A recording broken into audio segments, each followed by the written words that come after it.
السلام علیکم ورحمۃ اللہ وبرکاتہ۔ میں نون پٹھان ایک بار پھر سے آپ سبھی کا استقبال کرتا ہوں، خیر مقدم کرتا ہوں ہمارے یوٹیوب چینل اور فیس بک پیج پر۔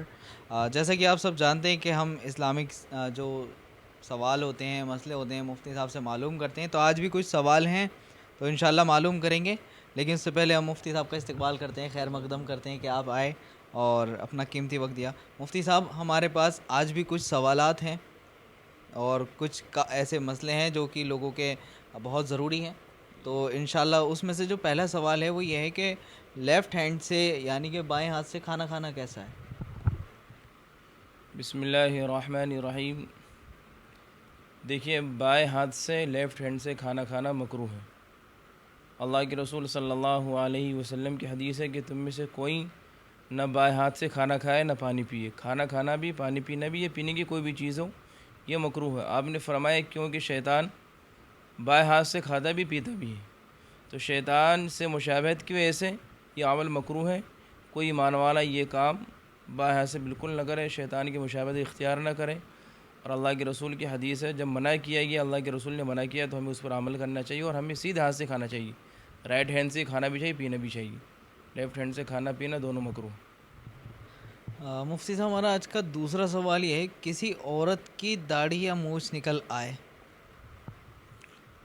ہاں، اگر کسی عورت کے چہرے پہ داڑھی یا مونچھ نکل آئے، کیونکہ عورت کے چہرے پہ داڑھی اور مونچھ چہرے کو بدنما کر دے گا، کہ داڑھی مونچھ عورت کی خوبصورتی میں سے نہیں ہے۔ یہ مردوں کے لیے داڑھی اور مونچھ خوبصورتی ہے، مردوں کے لیے زینت کی چیز ہے۔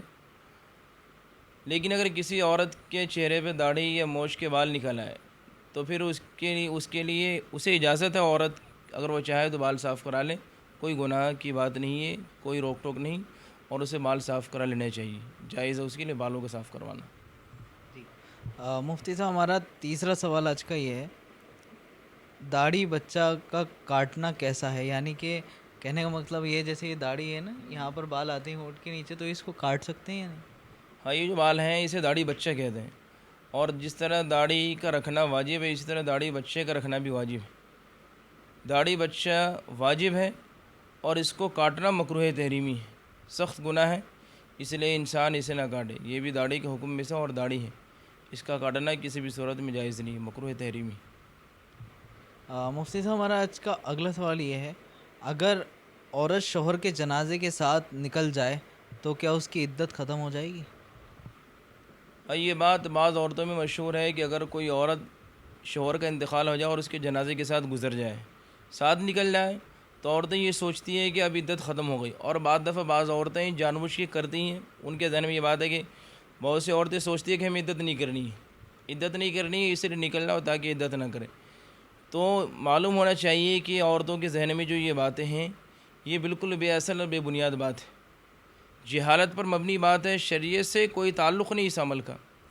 عورت اور عدت جو ہے جنازے کے ساتھ گزرنے کا نام نہیں ہے عدت، بلکہ وقت کے گزرنے کا نام عدت ہے۔ انتقال ہوتے ہی عدت چل رہی ہے، اب اس کے لوازمات میں سے ہے کہ گھر سے نہ نکلے بغیر کسی مجبوری کے، بغیر کسی عذر کے۔ اگر کوئی عذر ہے کسی عورت کے ساتھ تو نکل سکتی ہے کہ ڈاکٹر کے یہاں جانے دکھانے کے لیے بیمار ہے، ورنہ خواہ مخواہ میں نکلنا جائز نہیں عورت کے لیے۔ عدت گھر کے اندر رہ کر کے عدت گزارے، باہر نہ نکلے۔ مفتی صاحب، ہمارا اگلا سوال یہ ہے، باریک دوپٹہ پہن کر نماز پڑھنا کیسا ہے؟ ہاں، دیکھیے، باریک دوپٹہ اتنا باریک دوپٹہ ہو کہ جس سے جسم نظر آئے، جسم سے مراد سر کے بال وغیرہ نظر آئے، اور اس کا چھپانا ضروری ہے۔ تو اگر باریک دوپٹہ سے پہن کر باریک دوپٹہ اوڑھ کر نماز پڑھے کوئی عورت، تو یہ عمل جائز نہیں، بلکہ دوپٹہ موٹا ہو، موٹے کپڑے کا دوپٹہ ہو تاکہ اس سے جسم چھپا رہے، صدر کا چھپانا ضروری ہے۔ مفتی صاحب، ہمارا اگلا سوال بھی اسی سے متعلق ہے، کیا عورت کی نماز میں، عورت جیسے نماز پڑھنی ہے تو ان کو چٹیا چھپانا ضروری ہے کیا؟ یہ اکثر دوپٹہ پہنتی ہیں تو لمبے لمبے بال ہوتے ہیں کافی، تو وہ دکھتے رہتے ہیں۔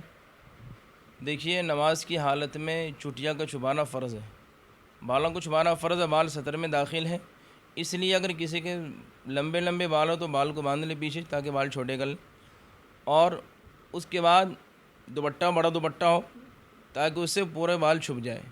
ایسا نہیں کہ چھوٹے سے دوپٹے اور اس سے نمازی پڑھے اور بال دکھا دے، تو اس سے نماز فاسد ہو جاتی ہے بعض دفعہ. اگر بال کا اکثر حصہ چوتھائی حصہ کھلا رہ جائے تو نماز فاسد ہو جائے گی. مفتی صاحب ہمارا اگلا سوال یہ ہے، جو شخص قرآن نہ پڑھے وہ نماز کیسے پڑھے؟ جیسے کسی نے قرآن ہی نہیں پڑھا تو نماز کیسے پڑھے؟ ہاں، جو شخص قرآن نہ پڑھا ہو، یقیناً بہت سارے لوگ اب بھی ایسے ہیں، بعض علاقے ایسے ہیں کہ جہاں علم کا تصور ہی نہیں، اور لوگ بس زندگی جی رہے ہیں مسلمان نام کے مسلمان، انہیں نہ قرآن پتہ نہ نماز کے بارے میں کچھ پتہ. تو دیکھیے، قرآن کریم کا پڑھنا اور جو قرآن کریم کی صورتیں جس سے ہم نماز پڑھ سکیں، سورہ فاتحہ وغیرہ، اس سے پڑھنا، سیکھنا، یاد کرنا لازم اور ضروری ہے. ورنہ کوئی انسان قرآن نہ پڑھے، قرآن نہ سیکھے تو وہ گنہگار ہوگا. لیکن اگر کوئی انسان جب تک قرآن سیکھ رہا ہو، اس سے پہلے قرآن سیکھنا ضروری ہے، اس سے پہلے نماز کے لیے وضو کر کے اور اس کے بعد نماز کی نیت باندھ لے، نماز کی نیت باندھ لے اور نماز کا تصور کرے کھڑے ہو کر کے، اور جتنی دیر قرأت کرتے اتنی دیر کھڑا رہے، جتنی مقدار قرأت کرنے کی مقدار ہے اتنی مقدار کھڑا رہے، کچھ نہ پڑھے. جب اسے قرآن پتہ ہی نہیں، نہ سورہ فاتحہ یاد ہے نہ سورت یاد ہے، تو وہ کھڑے رہے اتنی مقدار، اور اس کے بعد رکوع بھی کر لے، سجدہ بھی کرے، اور اس طرح نماز پڑھے.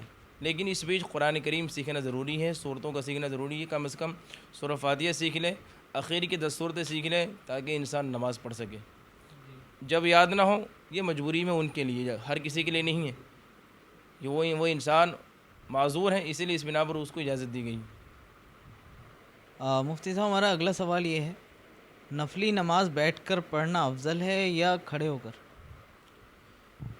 دیکھیے، نفل نماز بیٹھ کر پڑھنا افضل ہے، کھڑے ہو کر پڑھنا افضل ہے. تو نفل نماز اگر کوئی انسان بیٹھ کر پڑھے تو نصف ثواب ملے گا، آدھا ثواب ملے گا. لیکن اگر عذر ہو، انسان مان لیے کوئی تکلیف ہو، تو اسے پھر انشاءاللہ پورا ہی ثواب ملے گا. بغیر عذر کے انسان نفلی نماز بیٹھ کر پڑھے تو نصف ثواب، آدھا ثواب ملے گا، کھڑے ہو کر پڑھنے میں پورا ثواب ملے گا. لیکن جو معذور ہو تو انشاءاللہ اسے بیٹھ کر پڑھنے پر بھی پورا ثواب ملے گا. تو اس لحاظ سے معلوم ہوا کہ نفلی نماز کھڑے ہو کر پڑھنا افضل ہے ثواب کے اعتبار سے. مفتی صاحب ہمارا اگلا سوال یہ ہے، حیض کی حالت میں دینی کتابیں پڑھنا کیسا ہے؟ ہاں، کسی عورت کے ناپاکی کے ایام چل رہے ہوں، حیض کے ایام چل رہے ہیں، نفاس کے ایام چل رہے ہیں، بچے کی پیدائش کے بعد کی جو ایام جس میں خون جاری رہتا ہے، تو ان ایام میں دینی کتابوں کا پڑھنا جائز ہے. جو دینی کتابیں ہیں، مسئلے مسائل کی کتابیں ہیں، یا اور بھی کوئی کتاب قرآن کریم سے ہٹ کر کے جو دینی کتابیں پڑھ سکتی ہے، جائز ہے. لیکن اگر اس کتاب کو پڑھتے وقت کوئی قرآن کریم کی آیت سامنے آ جائے، دینی کتابوں مسئلے مسائل کی کتابوں کے اندر قرآن کریم کی آیت بعض دفعہ آ جاتی ہے، یہ کسی بھی کتاب میں قرآن کریم کی آیت ہو تو اس جگہ کو چھونا بھی جائز نہیں ہے، اور اس آیت کو پڑھنا بھی جائز نہیں. قرآن کریم کی آیت سے ہٹ کے جو آگے پیچھے کی چیزیں آپ اسے پڑھ سکتے ہیں. مفتی صاحب ہمارا آج کا آخری سوال یہ ہے کہ قرآن کو جیسے بعض لوگ دامن سے پکڑنے، جیسے وضو نہیں ہے ان کا، بنا وضو کے وہ دامن سے پکڑنے، آستین سے پکڑنے، یا کوئی بھی کپڑا ڈال دیں اس پہ، جیسے رومال وغیرہ، اس سے چھو لیں تو چھو سکتے ہیں کیا؟ دیکھیے، اگر ایک انسان باوضو نہ ہو، یعنی اس کا وضو نہ ہو، تو اس کے لیے جو کپڑے جسم سے لگے ہوئے، اس کے جسم سے، جیسے کرتا پہنا ہوا انسان، تو یہ آستین سے، یہ دامن سے، چاہے قرآن کے اوراق کو پلٹنا چاہیے، قرآن کو چھونا چاہے، تو یہ جو کپڑے پہنے ہوں اس کپڑے سے قرآن کو پکڑنا، چھونا، اس کے ورق کو الٹنا پلٹنا درست نہیں ہے. اگر انسان وضو نہیں ہے تو پھر اس کے بعد دوسرے کپڑے سے، رومال وغیرہ سے، کسی اور کپڑے سے الٹ پلٹ سکتا ہے. باقی جو جسم کا کپڑا ہے اس سے الٹنا پلٹنا جائز نہیں اس کے لیے. تو الحمدللہ آج کے جو سوال تھے وہ مکمل ہوئے، اور آپ لوگ مجھے کمنٹ کر کے بتائیں جو بھی آپ کے مسئلے ہیں، سوال ہیں.